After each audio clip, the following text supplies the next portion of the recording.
All right, good evening, everyone. Welcome to our White Collar Support Group Tuesday night speaker series. Tonight we have a very special speaker, Professor Mark Osler from St. Thomas University School of Law in Minneapolis. And more about Mark in a second, but first I have some housekeeping and some announcements to make. First of all, tonight is brought to you by the White Collar Support Group. We have a meeting every single Monday night, every week of the year at 7 p.m. Eastern, 4 p.m. Pacific. If you'd like information about it, you go to our website, please, prisonist.org, and fill out a form there, and we'll get back to you, and we will make sure that you get access if you are directly justice impacted. If you're a friend, family member, colleague, or client of someone, please, you can reach out anyway, and we're happy to communicate with you, and then try to get your friend or family member some assistance. We also have assistance for family members as well. Um, this is this last last night actually, Monday night was our 470th meeting. We've been doing it for over 9.5 years, and we've had over 1,500 attendees. So we're something we're really proud of. And we've been doing these Tuesday night speaker series events 3 or 4 years now, and they just keep getting better and bigger. So, and we're really happy to have you all here tonight. Right, a couple of other announcements. Our July speaker is going to be Ron Bauer. Ron is in London, and he's a venture capitalist, justice impacted, and he's going to talk to us about his story and also how his special skill, which is scaling up companies and taking them public. Um, so you're going to hear about that from kind of both sides, not only what to do right, but also what to do wrong. And he's gracing us with his story on July 21st. I also want to announce our conference is coming together. Last year we had our white collar conference in October, and it was a smashing experience. We had over 150 people attend. This year, we expect more than double that. And more information will be posted and on our social media and on our website after July 4th. I can tell you we have two confirmed speakers already, and I'm going to get this right tonight. I screwed it up last night. We have Jeffrey Toobin, the CNN commentator, Harvard lawyer, and book author. He wrote the book newly released called The Pardon about the Nixon pardon, but has a lot of application for what's going on in our country now. So Jeffrey Toobin will be one of our speakers. We will also have Joe Bankman as one of our speakers. Joe is Sam Bankman-Fried's father, and he's a Stanford professor, and he's going to uh, be the guest of Brent Cassidy, our own Brent Cassidy, who's going to be doing a fireside chat with Joe. And Joe is just a terrific guy, and he and his wife Barbara are both Stanford professors, and of course, they've been in the news. They've been in the news a lot. So just because of the attention that their son's case brought to them. So he's going to talk all about that and the effect on families and what it is to be, the father of someone who has the kind of notoriety as Sam. So Joe's going to be one of our guests. So that's on October 11th. The signups will be going out soon. And the last thing I want to announce is that yesterday our federal expungement initiative launched. Probably all of you have seen it either in your email or online. Um, Professor Osler, Mark is one of the co-founders of it. Lots of cool information is going to be coming out about it. We're going to be sponsoring bills and sponsoring a coalition of people to try to get an actual federal expungement law. For those of you who know, there are expungement laws in many states where your record can actually be terminated, but not in the federal system, or at least not in most of the federal system. So we'll have a lot of information about that. We'll probably touch on a little bit about that tonight, but we'd like you to all log on to that website and sign up. It's federalexpungement.org, federalexpungement.org, and you can do it right now and see who's on there. But we don't want to take your attention away from Mark Osler. All right, that's it for announcements and housekeeping. Um, there's so much to say about Mark Osler that I don't want to sit here and read. But I can just tell you that there's just a few academics around the country that are known as sentencing and pardons experts, and who have the kind of passion and commitment that Mark has. And luckily, we are friends with most of them. But Mark is, exceptional in the fact that he's been so well published and well thought of in all the places that can be helpful to our community. And he's giving of us of his time and his energy, and including here tonight. So I'll let Mark do the rest of the of his background himself. But please join me in welcoming Mark Osler as our Tuesday night speaker. And Mark, you're going to have to unmute yourself. All right. Ah, Thank you so much, Jeff. And it's great to be talking to all of you that really care about this. It matters, and I'll get into a lot of the specifics. I see some familiar names as I look at the list, and that includes my old friend Mike Schwartz, who, when we were in law school and shared a house, actually taught me how to answer the phone properly because I was answering it kind of Detroit style, picking it up and saying, yeah. And he's the one who taught me to actually have a conversation when I answered the phone. And it's done me well, hopefully, as I've gone forward. I am going to put up a PowerPoint here, and I'll take it down once we're uh, done with that. But I'm going to make sure that we're looking at the right thing. I'll try to not fill the whole screen with it. But, overall, right now we're in some unusual times in not just clemency, but related areas of second chance sentencing. And it's a great time to talk about it. I am glad to see Jeffrey Toobin is coming to talk to you. I was on a panel in New York last week with him on these things, and we had a great conversation with members of the federal bar there. Some of you may remember this guy, Admiral Stockdale, who was the vice presidential candidate who was in a debate with Al Gore. He was Ross Perot's vice presidential candidate with Al Gore and Dan Quayle. And he was a genuine war hero, a fascinating man, someone who had a distinguished career, but was thrust into a position he didn't maybe wasn't properly prepared for by the campaign. And when he started out, he went on stage and said, "Who am I? Why am I here?" And it wasn't totally clear that he knew the answer to that question. But if you're wondering that about me, my own background is that I uh, got started in law as a process server in Detroit, which is, I think, the very bottom of the legal profession. But it is fascinating that you get to go out there and really see the stories as they're happening.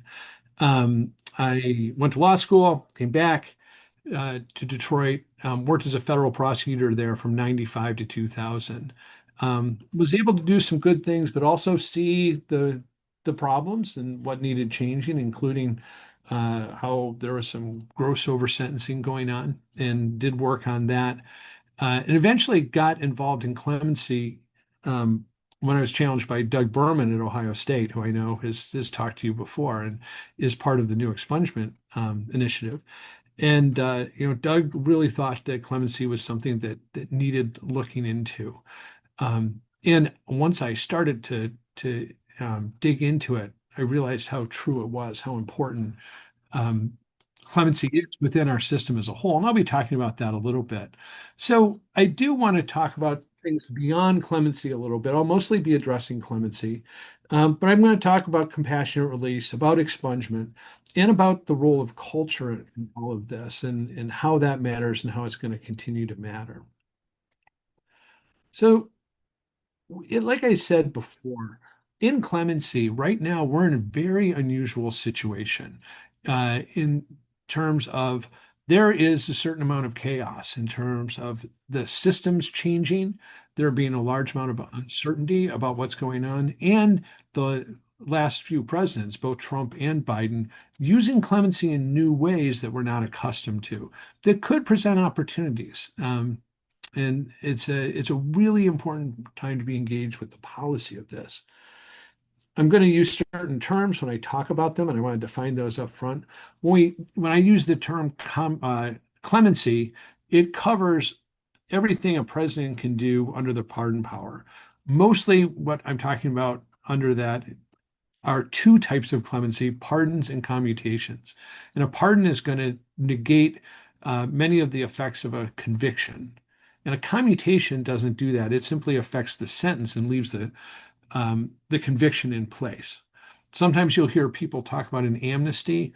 Usually that means a pardon before a charge is raised. The most significant amnesty in American history was what Jimmy Carter did with Vietnam era offenders, where he granted amnesty to people who, for example, had fled the country to avoid the draft. It's important to remember that in our country, we don't just have one system for clemency in the federal system. We really have 53 different models, and most of them are distinct from one another. In the states, the military, District of Columbia, and in the federal system. In the federal system, the president has the sole authority to grant clemency. It's an unusual part of the Constitution, and this is unchecked power of the president. It's almost unique in that once the president decides to grant clemency to somebody, another president or the legislature can't undo it. Although, of course, that's been discussed recently, and maybe that'll be challenged, but the consensus is that it can't be undone. Now, that's an unusual system when we look at the rest of the states. Most states have more participation and some checks on it. Here in Minnesota, we have a pardon board that is the governor, the attorney general, and the chief justice of the Supreme Court. And until 2 years ago, the system was that people had to appear personally in front of those three officials and pitch their case. It was fascinating and wonderfully transparent. But obviously, led to a pretty small pipeline for clemency. There were process problems. In Rhode Island, the state Senate plays a role. And in South Carolina, the governor doesn't have any role at all. There's an independent board that makes decisions on pardons. And if they vote for it, boom, it's done. They have a very high rate of pardoning because of that. Now, I am going to be talking mostly about federal clemency, although I don't want to make that seem like state clemency doesn't matter. It really does. It's just hard to talk about all 53 systems at the same time. The idea of clemency has really deep roots in not only American history, but in Western civilization and sometimes in Eastern civilizations as well. It goes back to the Code of Hammurabi. It was in the Code of Hammurabi, and we see it in one form or another in many cultures. Often it's justified through the thinking that mercy lends credence to a system, it lends balance. In the Roman system, I found out something interesting. When I first got involved in clemency, I Googled it and misspelled it, and I ended up with an eBay item, which was a Roman coin that had the goddess Clementia. The Romans, clemency was so important to their system that they created a god of clemency. And of course, their creation of gods often reflected what they thought the emperor's virtues were. And that tells you how deeply rooted this is. It wasn't in the first two drafts of the Constitution, but it ended up in the final version. It was defended in Federalist 74 by Alexander Hamilton. And you often hear this quoted, that the criminal code of every country partakes so much of necessary severity that without an easy access to exceptions in favor of unfortunate guilt, justice would wear a countenance too sanguinary and cruel. Now, sanguinary is not a word we hear much anymore, but the message is pretty clear. And when the Constitution went into effect, the first president, George Washington, is figuring everything out for the first time. And we don't really think of it that way anymore, but it was undecided how the president's powers were to be used. And he was the first one, of course, to use the pardon power. And it's significant how he used it. There was an uprising in Western Pennsylvania, in 6 counties in Western Pennsylvania over taxes on whiskey, which was their preferred way to transport it out east after the Spanish closed the port at New Orleans. And this insurrection became violent. There was a lot of action pushing Washington to take military forces to put down the insurrection, which eventually he did. And And he took the role of commander in chief seriously. He actually went first, riding a white horse, leading 13,000 militiamen against the insurrectionists. We'd probably have many fewer wars if it was still the rule that the president had to go first. But the Western Pennsylvanians who actually were my people. Both sides of my family are from that part of Pennsylvania. They folded immediately before they even got to the West, and Washington didn't have to go into battle. He later explained it in his seventh address to Congress, in part by saying, "Yet it appears to me no less consistent with the public good than it is with my personal feelings to mingle in the operations of government every degree of moderation and tenderness which the national justice, dignity, and safety may permit." And so, from the very start, there was that sense that clemency was intended to moderate the rough edges of criminal law. Now, a couple things that I hear that I want to dispel. One is the idea that presidents always wait till the end to grant clemency until they're going out of office. And that's a trend that actually only began with Bill Clinton. When you go back further into history, clemency usually was meted out pretty consistently over a president's term or terms. You look at Reagan, for example. Ronald Reagan, he was pretty generous with clemency um, relative to more recent presidents. But his biggest years for granting clemency were 82 and 83, the second and third years of his first term. And the other thing is that when we look at the grant rates, we see that they were pretty consistent and pretty high until you get to Reagan. And at that point, they crash, particularly with George H.W. Bush and then his successors. Part of the problem with that is the process that developed was unnecessarily bureaucratic. And many of you have experience in business. And I always say this is a process that business people would never endorse. So if you file a petition under the traditional process, it goes to the pardon attorney staff. Then they make a recommendation to the pardon attorney. The pardon attorney forwards it to the deputy attorney general staff who come up with their own ideas. Then it goes to the deputy attorney general who forms her own opinion. And that's all within the Department of Justice, which of course has its own conflicts as the people who sought the sentence in the first place. Then it goes to the White House counsel staff, then to the White House counsel, and then maybe to the president. Now, that's quite a gauntlet of successive decisions. It's like putting a series of sieves one on top of the other. And it's not surprising that it hasn't worked very well and led to those really reduced rates. So let's talk about what's happening now and what's happened recently. The Trump Biden clemencies have been uh, different in ways that I don't think have been recognized as much as they should. In particular, there's been three norms that really have been shattered just in the past couple of years. First, both Trump and Biden have done a number of categorical grants. Biden more than Trump. And what that means is that instead of relying primarily on cases one by one as they come in and evaluating them, looking at a group of people and then granting it to those group of people because they fit into that box. Obviously, the most clear categorical grant was President Trump granting categorical clemency, either pardons or commutations, but overwhelmingly pardons to people who participated in the events of January 6th. But there have been others that have been really significant. President Biden on January 17th granted 2,490 in one fell swoop as a category, although it's not totally clear how that category was defined, but that's how he described it. So we've gotten away from individual consideration, and these categorical grants have really mattered. The second is the overwhelming majority of both Biden and the Trump grants were outside of the established process that I just described. And that really matters. That could be a good thing. It's an overly bureaucratic process. It hasn't worked. It's produced, not as many results and as much action as we would hope for.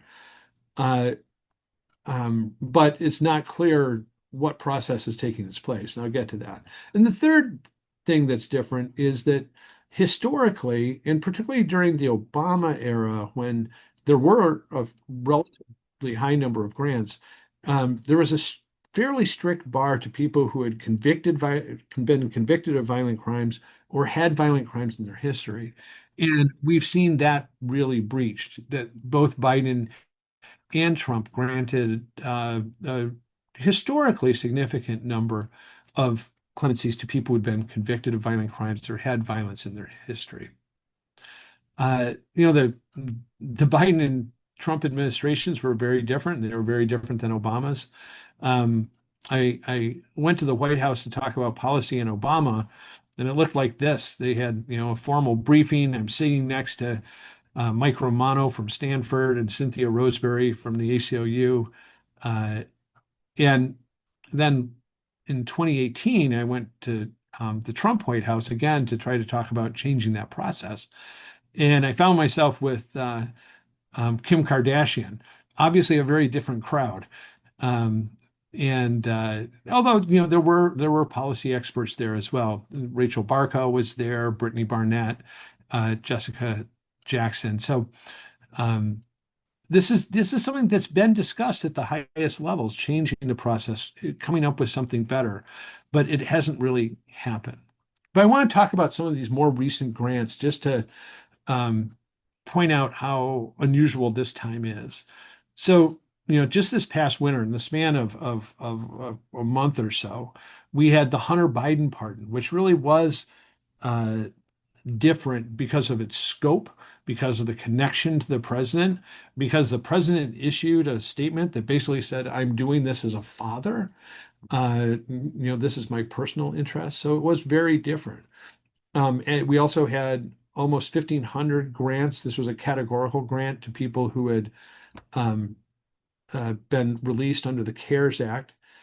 37 people were commuted from death row, which was probably the most since Lincoln commuted sentences during the Dakota War. There's that grant on the 17th of January that I talked about before. There were 8 preemptive pardons in addition to Hunter Biden that came out on the 19th, right before Biden left office. And that same day, 6,000 denials in one day, just a huge dump out of the system of cases. And then on the next day, when Trump came in, we had the clemency to the J6 participants. Uh, and that's not even talking about Leonard Peltier or Ross Ulbricht, which in any other time would have been the leading news of the day, probably. I want to talk a little bit about those 2490 commutations on the 17th. They were described as being aimed at those who would have a lower sentence today, but they weren't vetted by the pardon attorney. And in other words, the pardon attorney, and it was at the center of that formal process. This didn't come up through that process. And one of the most amazing things out of the Biden administration that I learned was this, that the pardon attorney is supposed to be the primary advisor to the president on clemency. However, the pardon attorney, Liz Oyer, who's extremely well qualified, she never met the president in her time of service, never met the president. There was this cordon of advisors around him who had much more to do with things like this 2490 number that came out. And in fact, she was critical of that grant in an email to the U.S. attorneys that became public in the Wall Street Journal, saying that it involved people with violent backgrounds who otherwise wouldn't meet the department standards for recommendations for receipt of clemency. I mentioned those 6,000 denials in one day. It's probably the largest dump of cases in the history of clemency. We don't know how those cases were chosen. Some of them were kind of confounding. Since 2011, I'm a doctrinal professor here, but I also have a clinic that does federal clemency work pro bono or with my students. And we had some of the cases that got granted in the 2490, and we don't know why. And we had some that got dumped in the 6,000, and we don't know why. Some of them seemed almost identical that landed in opposite groups. With the January 6th defendants and that grant, that of course was a really significant moment for clemency too. Uh, and people have argued about whether that was in the president's power. It certainly was. And one of the things that was significant about it to me was he said he was going to do it. And it's rare that we have presidents before they take office saying what they're going to do with clemency. But he did, and then he actually followed through on it for good or bad, depending on your point of view. Um, so as we look at what's next and how things are constructed right now, and for those of you who might be thinking about petitioning for a pardon, this part is really going to matter. Uh, that a couple things have happened. One is that the president has said that he has a pardon czar, and that's Alice Johnson. I know Alice Johnson. I advocated for her to be released from prison before she was released in 2018. And she is somebody who the president trusts. She trusts the president. She obviously was directly impacted herself. And it does appear from the last batch of grants that we got that she does have some influence over the president in terms of um, uh, who's going to get it. Now, there's some things that have to develop still. One is that it's unknown if Alice has a sufficient staff to help her with these things. And the there was a lost opportunity, which was that Liz Oyer, who was the pardon attorney who I was talking about and quoted a little bit ago, she was really well situated to be the pardon attorney, and she developed a really good staff. I didn't always agree with her about things, but I think that she did a good job there. She had been a partner at Mayor Brown. She had been a career federal defender. She knew the sentencing guidelines. She knew the law, and she, really worked hard to build up a process of evaluation that made sense.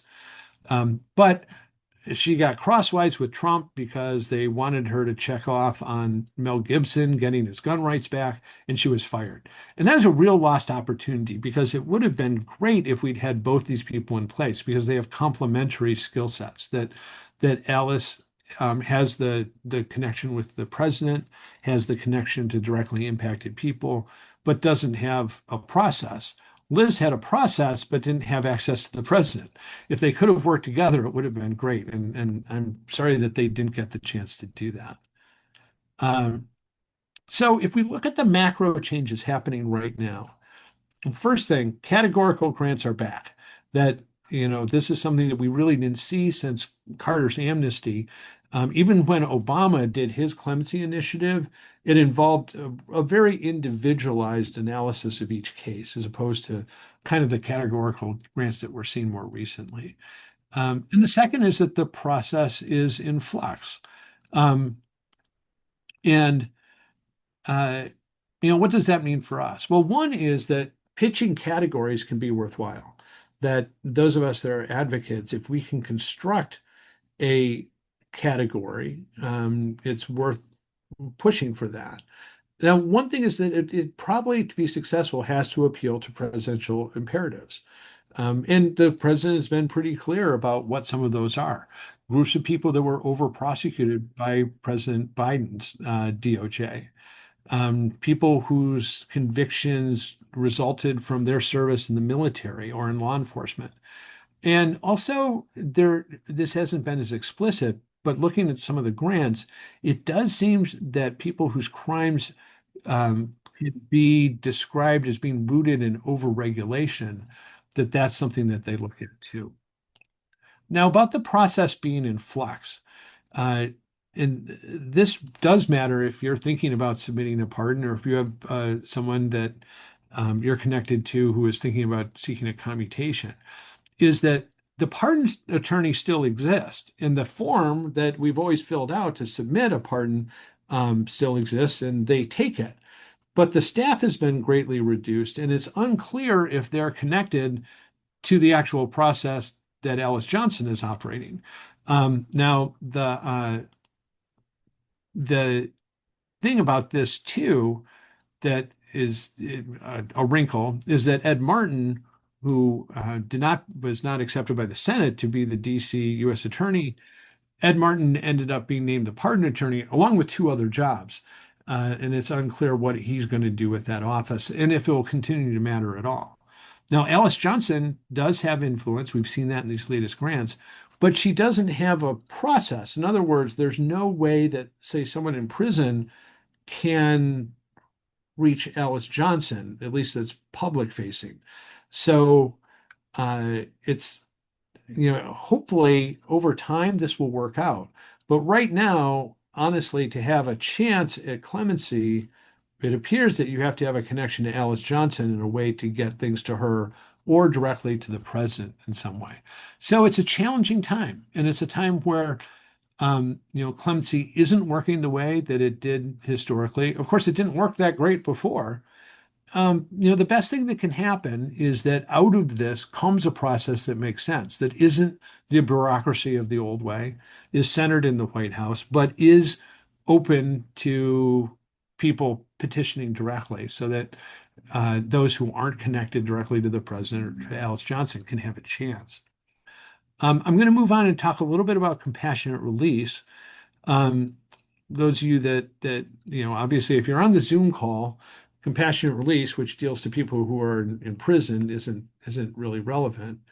Uh, but it's after the First Step Act, it was expanded. It can be brought by people in prison, even if the Bureau of Prisons doesn't bring the case, and that matters. And the statute that controls compassionate release is 3582, 18 USC 3582, and it allows for compassionate release in cases where there are extraordinary and compelling reasons, and then refers to the Sentencing Guideline Commission or the U.S. Sentencing Commission to offer guidance on that, which the commission has, and that's at guideline 1B 1.13. So medical circumstances, and there's more definition to that in the guideline. Age is an appropriate consideration if the person's at least 65, has been in for at least 10 years, and is in declining health. Family circumstances, if they're a caregiver for someone on the outside, if they're a victim of abuse, if they're serving an unusually long sentence and there's been a change in the law, and the catch-all, other reasons of similar gravity. Now, the problem with compassionate release, and sometimes there's some people that have suggested we don't need clemency anymore, we have compassionate release. The problem with that take is that compassionate release goes back to the judge that sentenced you. And, those judges are all over the map. And the data that we have shows extreme disparities that in Oregon, 59% of compassionate release petitions from 2020 to 2022 were granted. But in the Middle District of Georgia, it was only 1.7%. In Michigan, you've got two adjacent districts. And in the Eastern District, 31.7% were granted. But in the Western District, it was less than 5% that were granted.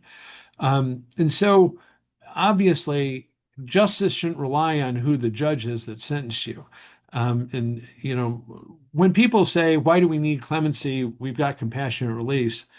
I urge them to have a yes and approach, that really we need to have multiple methods of second chance sentencing to exist at the same time. And that brings us to expungement, which I hadn't focused on very much until Jeff really brought this project to my attention. And I really see the need for it, at the federal system. What it does is remove records of conviction. Most states have it. I'm going to take a look at the data on that we're gathering on state practices. But the federal system doesn't have expungement, which a lot of us find pretty surprising. Now, in the states, expungement is usually done by the courts. It's their records, after all, that are being expunged. And most states have limits on what kind of cases are eligible. So we've begun this federal expungement initiative. We've got a great website set up. They did a fantastic job with that, which I'd urge you to check out at federalexpungement.org. And with this, we're hoping to create a federal expungement statute. Uh, and it does something different than clemency, but it does some things that are the same as clemency. Both erase some effects of a conviction. Now, one thing is that they can work together. For example, if you get clemency in the federal system, that doesn't mean your records are expunged. In fact, that's something that a lot of people have run into is that they get clemency, they receive a pardon, in particular, they think that, well, that erases the effects of the conviction, but because there's not an expungement, they run into problems. And obviously that needs to get fixed. Now, in the States, expungement sometimes does not restore rights. For example, here in Minnesota, if you get your case expunged under state law, it doesn't restore your state gun rights. And this is going to be something we're going to have to address as we advocate for this change. Obviously, it would be preferable if expungement did restore rights and that was explicit. The decider is different. It's courts versus the president. But the process for expungement has been more regular and consistent in states that have both expungement and clemency. And so it's really worthwhile to pursue based on that. I do want to talk about the role of culture a little bit. I've been talking a lot about laws and practices in the past, the power of presidents. But in the end, culture is very directive on the way we go in the United States. If you look at the longer arc of things, think about same-sex marriage or marijuana. If you had asked me 15 years ago, probably even 10 years ago, if in 2025 would both same-sex marriage and legalization of marijuana be nearly universal in the States, I would have scoffed. But here we are. And it's largely because culture changed first. And then once it started to move, the culture changed more. And so culture creates policy. And I'd suggest this for our projects that what we need to press for in terms of a cultural change is to define restoration or mercy or expungement, whatever you want to call it, as an essential part of the justice process. It's not a replacement for punishment, but a complement to it, that it's something that makes it part of a whole that is a justice system. Too often there's this false dichotomy that people think that if you are for clemency or if you're for expungement, that means you don't want to punish anybody for crime. You're a prison abolitionist, and that's not the case at all. They're just two different parts of a coherent system. And for me, there's a moral imperative for this. I realize people have different faith traditions and systems of belief. In my own, I often hear Micah 6:8, which is, He's shown you, O mortal, what is good. And what does the Lord require of you? To act justly and to love mercy and to walk humbly with your God. And those two poles, justice and mercy, we're told here, can coexist. We can have them both, and we should have both.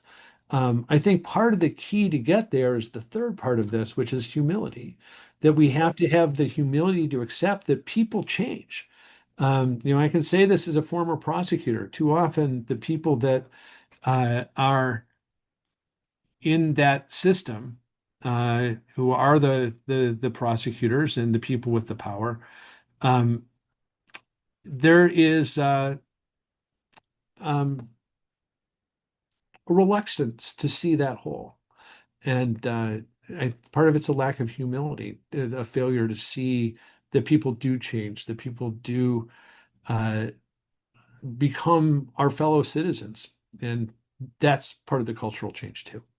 So I'll open it up for questions at this point, Jeff, if that's all right.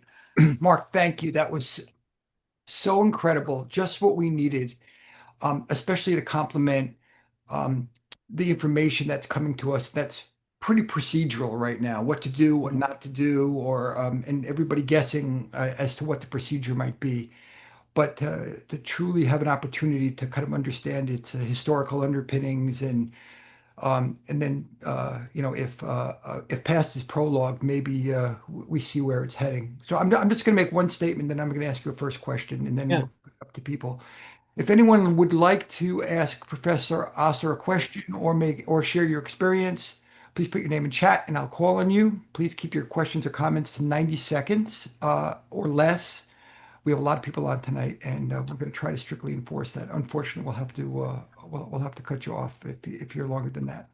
So the first statement is I just want to go to the culture part because we talked a lot about this in setting up the federal expungement initiative, and I'm on the board of directors of the Legal Action Center in New York City, and which does a lot of bill writing, primarily in New York State, some Fed, but primarily in New York State. And one of the bills got passed, and as Governor Hochul was uh, signing it into law, she turned to all the advocates and she said, what is going to make this powerful is the culture change that goes along with it. And it's probably going to be 20 years before the culture fully embraces it. And that means that everybody standing in this room is going to be long forgotten by the time this bill and this law actually grips. And so that's really what we want to say to everyone. And we want you to join in on federal expungement initiative and any other initiatives that are powerful and meaningful to you in criminal justice reform advocacy. And because yes, it's about us, but probably it's about people in the future who don't have to go through the same kind of things that we've gone through. And we're looking for that culture change down the road. And Mhm. it starts with a step, and I'll put the link in chat again, but it's federalexpungement.org. So, Mark, thank you, everybody. So please put your names in chat. So, Mark, my first question is, if somebody would like to get an expungement down the road, will will it be likely that somehow their application for pardon affect that? Will should they wait? Should they try to get a pardon? Should they what's the best path through this right now from the window that we have looking at this? Yeah, well, if we're talking about the state system, Mhm, it's going to depend on the state. mhm, That here in Minnesota, people who have access to expungements often won't seek a pardon. Instead, they'll get the expungement and then seek independent restoration of their gun rights if that's what they'd like, for example. Now, it's unfortunately hypothetical in the federal system right now, but let's say that we do have a good expungement system that's in place. I think people need to evaluate at that point, and once we know what it is, what they're going to get out of that versus a pardon. mhm. That for example, if we don't get if there's a carve out for certain rights that aren't restored because of an expungement, then that's something you really should focus on. And so the key is going to be knowing what each means at that point in time. And we won't know that until we actually succeed in our project, Jeff.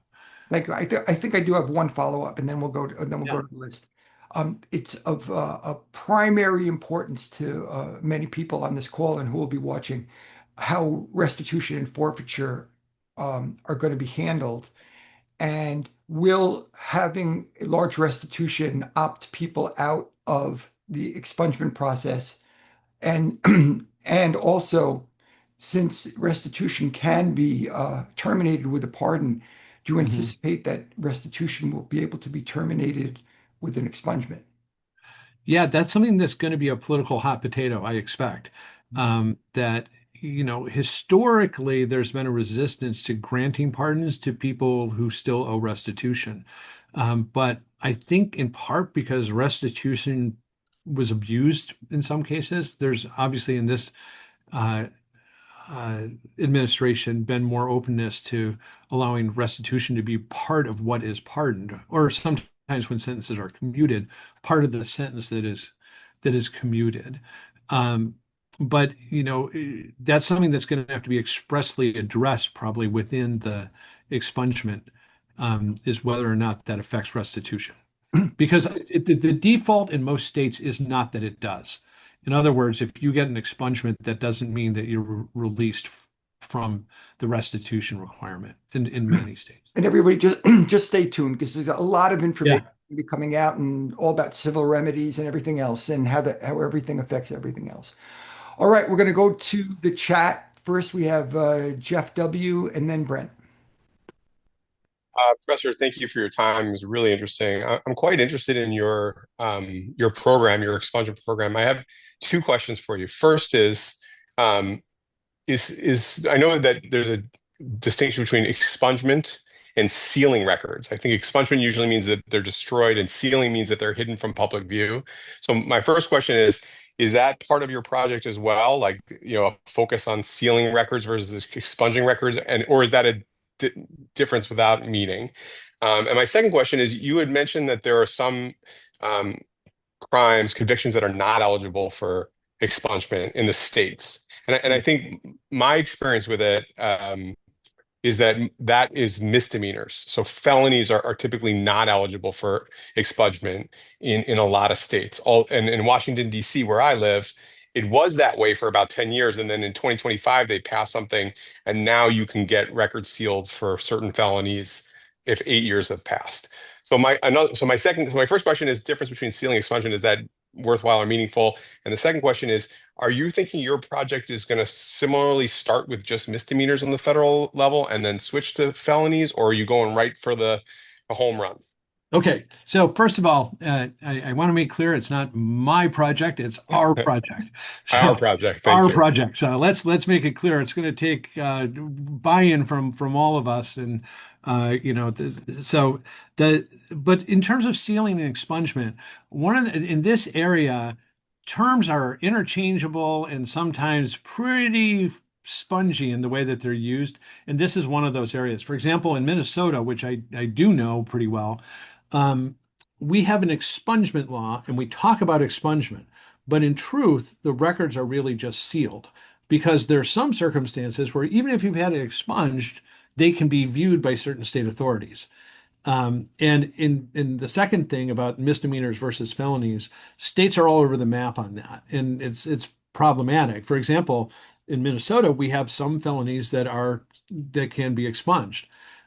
Second degree narcotics, which is a surprisingly low threshold, is not eligible for expungement, which means that an overwhelming number of the clemency cases that we get are from people that really should be able to get it through expungement. Now, for our project, what we want is we want an expungement statute that will allow for felony expungements. I think our ask is clear that we would be sorely disappointed if it ended up being limited to misdemeanors. Thank you, Jeff. Next is Brent and then Mark. Mark, hey, thanks for the really great presentation of just a historical view of everything. I'm really glad that you brought up the whole culture thing. So if you look at where we are now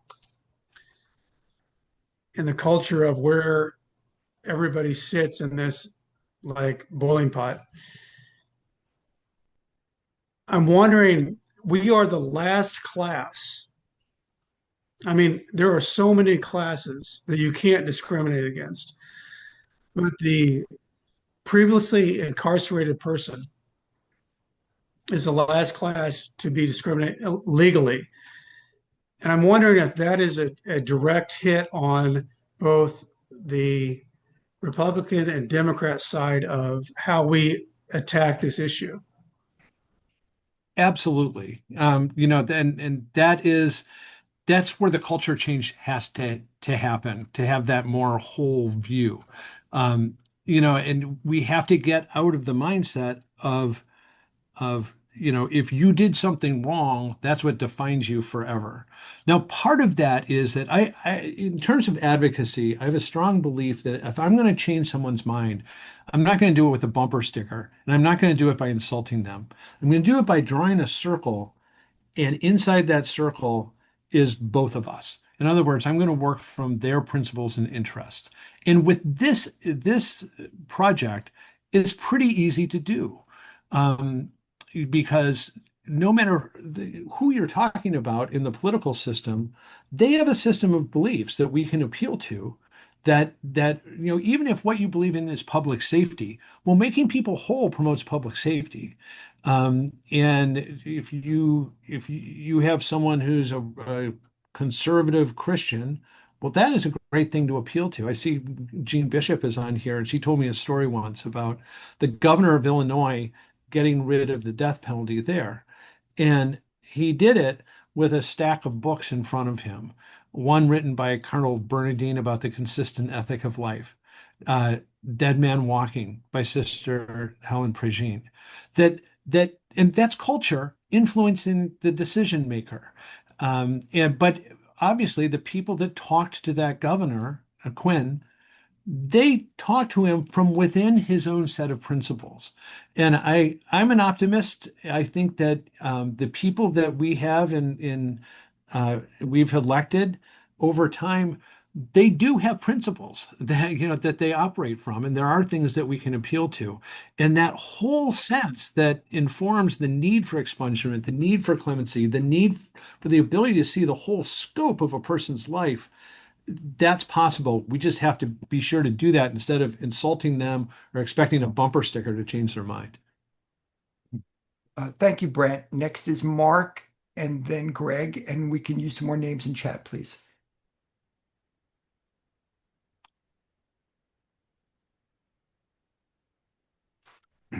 Mark, you there? All right, Mark. Well, Jeff, can you hear me? yeah. There you are. Yeah. Okay, sorry. First of all, thank you very much, Mark. Really appreciate it. Also appreciate the historical context. I have a two-part question. You spoke a little bit about, Miss Johnson having a role, but not necessarily a process, and the pardon attorney being new and having multiple different roles and hats, and uncertainty around, availability, process, et cetera. Given those realities, and short of paying somebody with access literally millions of dollars, because I've looked into it, what is your recommendations on how to get your request to the proper channels? That's question number one. The second part to that is, you spoke a little bit about kind of the categorization of some of these pardon requests, over prosecution, over regulation, and speaking to those pertinent pieces that the administration and the president specifically has discussed ad nauseum. How do you do that without necessarily going against anything of the kind of allocution type, falling on the sword, taking responsibility for your actions, and do those things at the same time? For example, is there a cover letter that covers those categorical issues and realities while also putting the allocution style, taking responsibility in the actual pardon request itself? Thank you. Yeah, and Mark, as somebody who helps people draft clemency petitions, that is the question right now: is how do you do those two things at the same time? And what I'm counseling people to do is this: that it is important to accept responsibility. If some people are innocent, and if you're innocent, you're innocent, and you shouldn't accept responsibility. But the other thing is, you can both accept responsibility and point out that there was an over-aggressive prosecution or too long of a sentence, or conditions of supervised release that are too restrictive. One thing that is worth doing is research on the people who have received clemency already. And if you can construct a petition that says, here's what I did, it was wrong, I accept responsibility for it. And then later in the petition, also point out that my case is similar to this one that has already been granted in this way because the prosecutors did these things. Now, the other question that you had was about, okay, what do we do right now with the process in flux? I watch a lot of football, and I never played. But one thing I noticed is I always thought that the running back would get the ball and just go as fast as he could. But when you watch a really good running back, they don't. They wait for the blocking to develop, and then they see the hole and they go through it. And I think that at least for the next minute or so, the next couple months, it may be that we're waiting for the blocking to develop, that we're waiting to see where the openings are going to be that we can actually appeal to.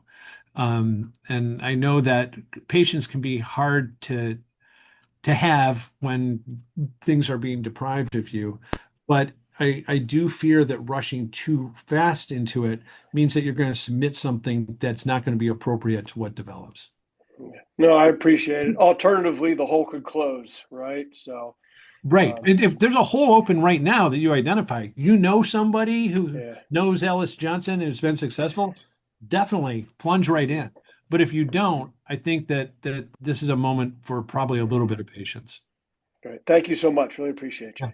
Thank you, Mark. Next is Greg and then Seth. Yeah, Mark, that was a really great conversation. You just gave us an educational as well. So thank you. My question is from a historical perspective, are we really entering new territory here, or have we been through something like this before? In other words, when it comes to federal expungement, has there ever been an effort like what you're seeing now? And I guess I'll have a follow-up question for you depending on how you answer that. Yeah, there have been efforts before. The most significant recent one was in 2017. Rand Paul wrote a bill that unfortunately didn't go anywhere. That was more limited than what we're asking for, I think. But it has been brought up in the past. There certainly are others that are asking for different variations on this. I think out of the people in uh, the landscape, we're probably the most ambitious in terms of asking for a broad expungement law to be passed. But I also think that it's the right moment to do so because there's, like I said, you have to look at people's different principles. And when things went out, like the First Step Act, it's because people had overlapping interests where this was where those things overlap. And I think expungement can be in that place. And that if we get a follow-up to the First Step Act, what I would push for, the First Step Act actually was it was a Christmas tree bill in a way. There was a lot of things that have been proposed over the years that got hung on it. I think that there is going in this Trump's first term, there is going to be a movement towards a Second Step Act, and we want expungement to be a part of that. So given that, what actions can we take to have a different outcome? I mean, you just said that, as recently as 2017, there was at least an effort that obviously didn't go anywhere. What has to be different this time, or what can we do to have an impact this time? Well, I mean, people have different political connections. And, when we get to actually pressing for this more actively, it's going to be important to use all of those. That one of the problem with, Rand Paul sponsoring something is it's Rand Paul, and he's got a lot of people don't like him. There's a lot of people who do, but there's a lot of people, well, that's one of Rand Paul's things. It's sort of like my representative, Ilhan Omar. I mean, I'm not going to have Ilhan Omar bring something into the House of Representatives because people won't take it seriously because she's over here. And so what we need to do is really cultivate, people who are in the middle, people who are good brokers on both sides. And again, that's something that we're going to have a broader discussion about. I think it's going to be a we thing, and between us, I think we're going to be able to make a good case to people across the spectrum because there is real diversity in this group. Yeah, just a final comment to that. I think regardless of what you think of Trump, he definitely wants to be bold, and I think he wants to have a legacy. Yeah. And this could be a legacy that he would carry the flag for. So well, he likes to be affirmed, and he was really affirmed for the First Step Act and continues to be. And I think that there'll come a point where he's looking for legislation that can land and people will like, and that'll be the time that we want to. That's when the blocking opens a hole for us, and we want to be able to jump right in. Go Tommies! Yeah. Thank you, Greg. We love listening in on conversations between two Minnesotans. So, next is Seth, and then if anyone else wants, and then Micah has a question. So it's Seth, then Micah. Thanks, Jeff. Professor, that was great. I'm not an attorney and not a real Minnesotan, but I like what I think I understood you said about your pro bono workshops or clinics that you law students are involved in. Yeah. And I wonder, is yours the only program at the only law school in the country with this? Or is this an option for, all I can think of is, the Peace Corps kids of my era running out to save the world. I mean, you Yeah. could sort of, there's a lot of very good energy here. Yeah, I mean, there are other schools that have criminal justice clinics that will do some clemency work. I think we're the only one that's just committed to doing that. And Seth, I'll tell you, it's just transformative for my students. One of the things I insist on is that we only do federal commutation cases. So once in a while we'll do a pardon too. But so people are in prisons all over the country. But the students, I got a small grant, and donor generously gave us some money. So I have the students go to the prison, visit our clients in prison, and spend 2 days with them, not just one day. They have to go back a second day. And you wouldn't believe how powerful that second day is because trust has been built up. Often these are people who are part of the story of their life is people didn't come back. And it's incredibly powerful to come back. And those students come back different because they've heard the whole story about someone. I try to get as many people as I can into my clinic who are going to become prosecutors because I want prosecutors to have that perspective. That's wonderful. Seth, great question. Thank you. Micah, I think is our last question, unless anyone else has anyone else. Micah, your question, please. Hi there. First, my name is Mika. Mika, sorry. It's okay. So my apology, I'm hiding behind video because I'm after a long day and I'm just relaxing with coffee. So nevertheless, I was invited last night and I'm so glad that I didn't miss it. So fantastic. With that being said, my first part of the question was answered about being able to file for pardon because I couldn't possibly admit a crime I did not commit. I couldn't possibly go and take responsibility for something I didn't do. I couldn't possibly say I am sorry for something I fought for 2.5 weeks trying to clear my name and denied fair trial. My constitutional rights were violated, only to find out that my entire case, I was a scapegoat for a better, bigger picture, the civil and criminal charges against prosecution. Mika, I So the apologize. question I Thank you. have, right, but I just want to set the background for that. Okay. The background is ultimately affecting the fact that when each time I was about to do something, somebody within the realm of the justice so-called system would said, no one will listen to you because, and I'm quoting, bigger heads will be rolling and they will not want the pharma to be exposed. So you better be quiet. So Mika, I am I'm basically saying, I apologize. Is there a question? Yes, that is exactly the question.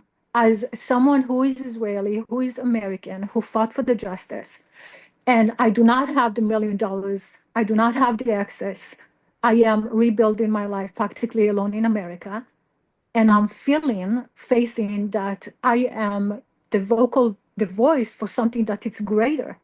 That what is that I can possibly do, if anything, after being stripped down from everything I ever done. Right. So thank you. Thank you, Mika. Yeah, and Mika, obviously, your case is complicated and tragic, and I'm sorry to hear about it. That the innocence. Obviously, there's a national network of innocence projects that work with that. The reason that it's rarely successful in clemency is because the clemency process doesn't have a fact-finding mechanism. And so they don't have investigators or things that can go and find out that the conviction was infirm. So there really has to be other avenues for that. Look, history shows that we convict innocent people at times, and there needs to be a mechanism for that as well, and we fail too often to address that. But unfortunately, clemency isn't well suited to be that mechanism. Mika, thank you so much. Next is Corey and then Michael. Hi, good evening. Can you hear me? Yes, Corey. Okay, great. Thank you. I'm Corey Brinson. I'm a person with conviction history, and for a living, I do state and federal pardons for people. So this is my life work. So that's why I'm here tonight. And so my question to you is, I had heard Margaret, I forget her last name, from Colgate DC. Love. Yes, Margaret Yeah. Love. She had a suggestion. I want to hear your thoughts about it in terms of policy reform around this issue. That the President of the United States, although he has the constitutional power and it's very difficult to change the Constitution, right? That he's too busy to kind of figure all this out and to sit with all these applications. That's why probably most presidents only were doing a couple hundred pardons um, a presidential term. So, question. Do you think, for policy purposes, trying to get the president to defer kind of this authority and some sort of board, short of a constitutional amendment where this board is kind of making recommendations and the president rubber stamps it, is like the way to go in terms of presidential pardon? So that's my quick policy question. And then the other quick part is, because a presidential pardon doesn't expunge the record and the record is still there, for the most people, do you think it's still worth to get a federal presidential pardon, considering people who want to find it will see it, even though it's been pardoned? So two-part question, one policy, and then one, is it worth to get a pardon that isn't fully erased? Yeah, yeah. I mean, I've advocated for a long time that there should be a clemency commission that advises the president. It should be bipartisan. We've got a model in that. President Ford did that for Vietnam era offenders, granted over 6,000 conditional pardons in 1 year. So yes, and in fact, I've written a lot about that with Rachel Barkow at NYU. We had a University of Chicago Law Review article saying exactly that in 2015. In 2020, we had a piece in the New York Times saying that, and the editorial board of the New York Times had a separate editorial saying that's what we should do. So, and that's why I was at the White House in the Trump administration arguing for. So yes, that's what we should do. The other question about, as I understand it, is it worth putting in now or? Corey, you're on mute. Yeah, no, just so people come to me and say, Corey, I want a federal pardon, 'cause I got federal conviction.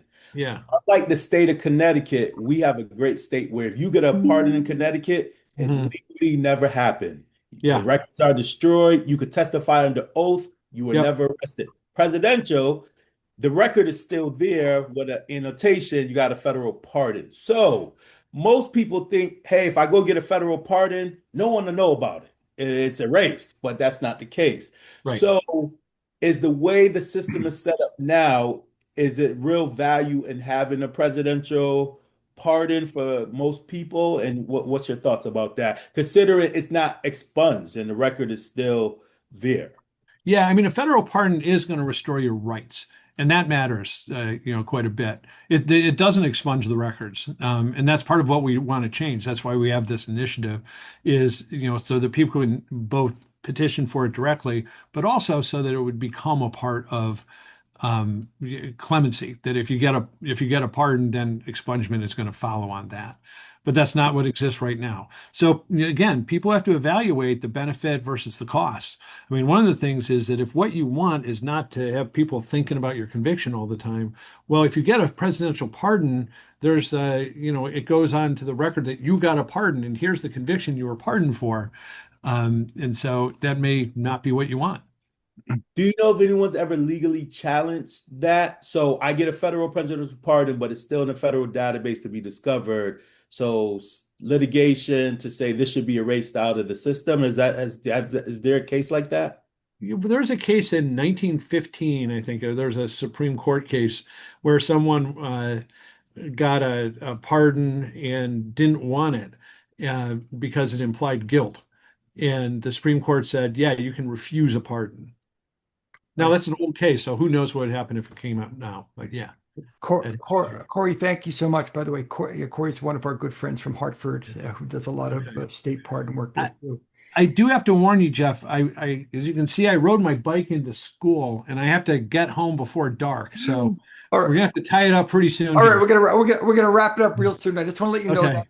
among other things we're thinking about is the effect of social media and Yeah. Google and ChatGPT and all of that, and how does that affect um, pardons and expungements? All right, so real quickly, Michael, Diana, and then we're going to close. Hi. Yeah, thanks, Mark. And Jeff, you kind of hit on one question. It's not my main question, but expungement sounds great, but that doesn't stop a Google search. Hmm. So, like, I wonder, and I don't know enough about it, and you don't have to talk about it, but just something to maybe address in a forum or in another meeting of if if the press is still out there and Google's forever, what's the point of an expungement other than someone doing a detailed search if I'm like trying to get security clearance or something like that, where they go into the federal system and look Yeah. for it? That's not my question. That's just something that that I'm hearing a lot Definitely of an issue. Yeah.